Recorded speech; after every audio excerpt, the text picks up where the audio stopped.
could have been the opposite, right? Yeah. Yeah. So an interesting moment in history, that moment. Yeah. And a lot of people are very glad it turned out the way it did. Well, that's why I look at it as revolutionary, because what he did, like that changed the course for black quarterbacks. It Totally. really did. This story, the black quarterback story, having researched it and spent about 3 years researching and writing this book, it is different than Jackie Robinson in baseball. Okay, when Jackie Robinson integrates baseball in 1947 with the Dodgers, that is a single moment in time. He crosses the foul line. He's into fair territory. He is playing baseball, Major League Baseball. Everything changes in one moment. I mean, we celebrate it every year.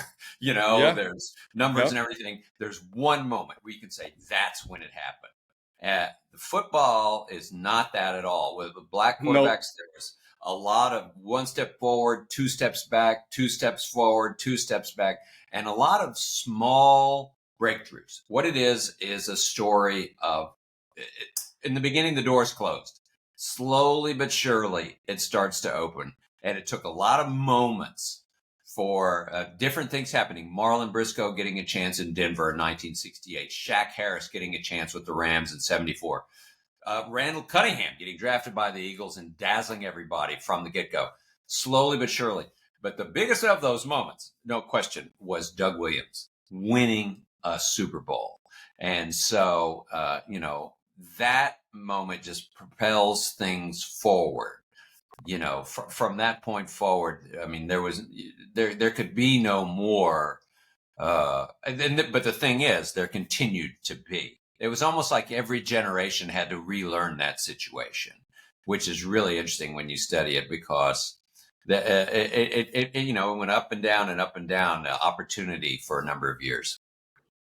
Yeah. And it's interesting to look back at, because, we see these examples of, because he obviously starts his career in Tampa at the early part of their organization, has some success there, but it's Tampa, and they were, pretty much the laughing stock of the league. So traditionally, we see the guy who moves teams, had some success, but is on his second team. And then you would think in that instance, that would be pressure enough to him to prove himself. But, oh, by the way, he has this weight on his shoulder of, if this doesn't work, black quarterbacks are potentially set back for however many years, just for one game. So like like you said before, like when you're talking to sociologists, it's like, how does that guy even sleep a wink? Never mind it's the Super Bowl. Never mind he's on another team. Never mind they're not favored against Denver. And, oh, by the way, if you don't succeed, this potentially could set black quarterbacks back whoever knows how many years. Like, I can't imagine the relief, and I can't imagine how, people are happy to win the Super Bowl, but yeah, for him, like, that must have been, monumental. So when you were talking with him, like, did you get a sense of pridefulness or more relief when he won the Super Bowl? Definitely pride. Definitely pride. I mean, and at the time, I mean, it wasn't relief. I mean, he's a competitive athlete. He wanted to win, Sure. And so he didn't think, he was very confident. He was very confident in himself, and he had experienced so much. His mindset it's really interesting to talk to him, because 5 years he started in Tampa, did a nice job. He really embodies the black quarterback experience, the early days of it, because after 5 years in Tampa, and he's had a pretty good run. They've been in the playoffs 3 times. They've been in one game from the Super Bowl. And, they were a laughingstock before he got here. He really did a nice job sort of making them better. He's basically run out of town. He's lowballed by the owner. And the owner just didn't want to pay just did not want to pay him. And so that's it. And that happened a lot. I mean, he's just disgusted with football. And he goes to the USFL. I mean, he's out of the NFL. His career's almost over, because the USFL takes him, and then it folds. He doesn't have anywhere to go, and only one team calls, the Redskins. And so he's just glad to have a job. I mean, otherwise he's ready to go teach school. I mean, he's just glad to have a job. And so he experiences that. That's really an interesting part of it. And then he has this unbelievable high. Within 2 years, he's out of football again after winning the Super Bowl. he was out of football. His career ended very quickly after that. There's sort of parts of his story that are not known so well. He was not really even the starter that year. He came on late in the season as the starter. He wins the Super Bowl, has this great moment. And then within 2 years, the Redskins move on from him. And he never plays another down in the NFL. So that embodies a lot. What he experienced was a lot of the black quarterback experience, the hard parts of it. Fortunately for him, he had this wonderful high moment that, earned him a place in history. And he's very proud of it. He's very, very proud of it, as he should be. Yeah, absolutely. One of the quarterbacks that, talking about the topic and coming into the interview, Mark and I were talking a little bit beforehand, and that's where the question kind of came from. Why don't you think Warren Moon gets more, as we say currently, flowers for being not only a part of that progression or evolution when it comes to black quarterback play, but just one of the best quarterbacks of all time? All Because time. Yeah. we always go back to Marino, Montana, Kelly, and going to to Brady and so on and so forth. But this guy plays, I think, 6 or 7 years in the CFL, and then he gets a shot in the NFL. And by the time that he retires, he's third all time in touchdown passes and fourth in yards, or vice versa. And so, but why don't you think that he gets more flowers historically when it just comes to overall quarterback play versus the names that I mentioned beforehand? It's a really good question why he doesn't get the flowers. I'll tell you one thing. He's on the cover of my book for a reason. Sure. Yep. I mean, he is. I mean, Doug Williams had that one moment, but nobody did more for the story and for promoting the notion that black quarterback could be good in pro football than Warren Moon, for exactly the reasons you mentioned. I mean, he's undrafted out of college because that's what happened, even though he'd won the Rose Bowl as a senior. And then, 6 years in the Canadian Football League, he wins 5 Grey Cups. And so he's great. He's a proven commodity. He comes into the NFL and he plays for 16 years. 16 years, and that's starting at 27 or something like that. And so he's for 16 years, and for the vast majority of them, he's an elite quarterback. He's just great year after year. Now, he never makes the Super Bowl. And, I have to look it up. I'm thinking about it. Was he in a conference championship game? I'm not sure. I mean, he didn't have the great playoff moments. So that might have something to do with it. Of course, as you well know, you guys know football, it's not always, the quarterback gets the blame or the credit, but a lot of times it's other stuff going on. And who knows? He did not always play on great teams.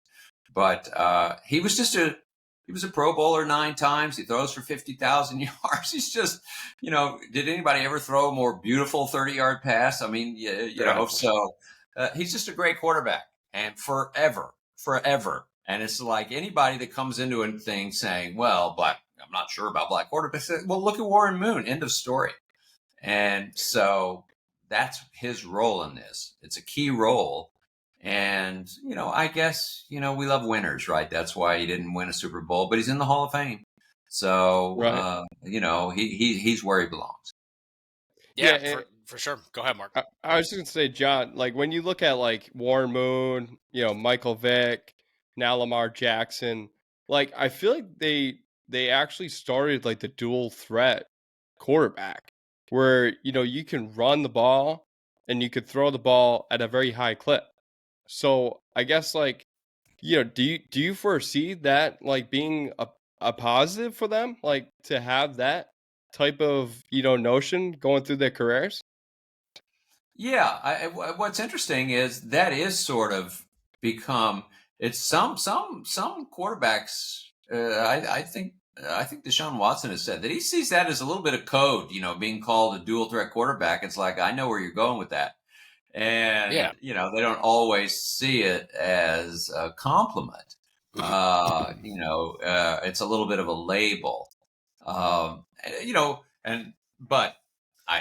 I can't walk in those shoes. So if he sees it that way, fair enough.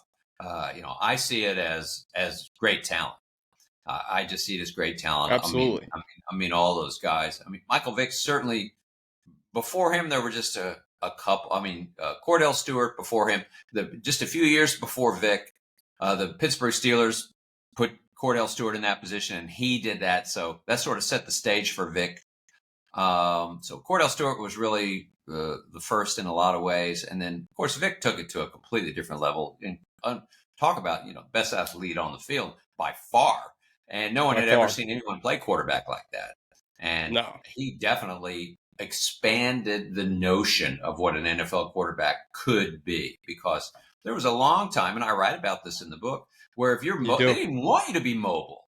They want you to be mobile. Coaches were like, the offensive linemen don't like it when you're scrambling. The coaches don't like it when you're scrambling. We want to know we want to control what's going on out there, and they didn't like it. It was a chip against you if you tucked that ball in and started running. But football, it had to change after a while. I interviewed Ozzie Newsome, general manager of the Ravens here in Baltimore, and was, of course, in the Hall of Fame as a tight end. And he says, I'll tell you what happened to the quarterback position was, in the long run, here comes Lawrence Taylor, okay? Lawrence Taylor's coming off the edge, and you know what? And he's going to kill you. He's going to kill you.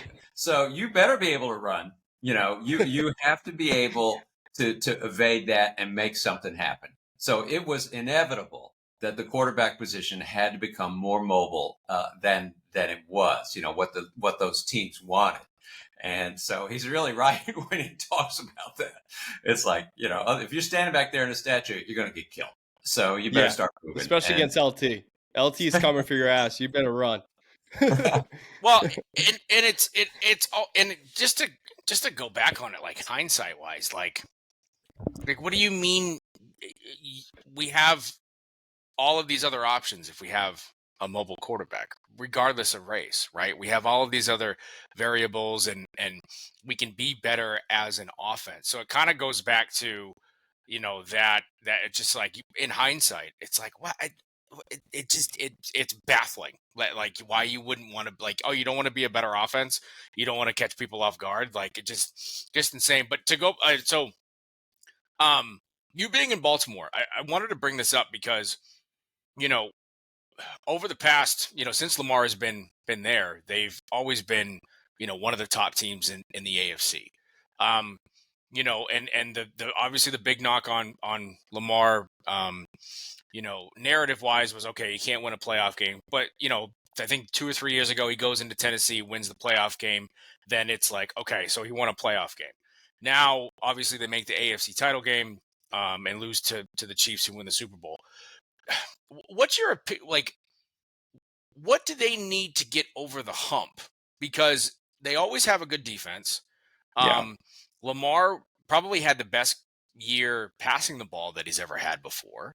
So, what do you feel like they need to get over the hump? Because they're there every year, and it's like they're inching closer and closer. And honestly, going into that game, I thought, well, if they play their game, they probably should beat Kansas City, but obviously things happen, and they lost the game. So what do you feel like needs to happen, or just overall, like, what do you feel like they need to get over the hump? I don't think they need to do anything differently than they did this past season.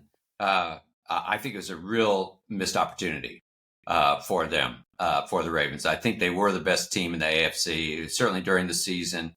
And all credit to the Chiefs, and obviously they're a dynasty now at this point. I don't think this year's version of the Chiefs was the best version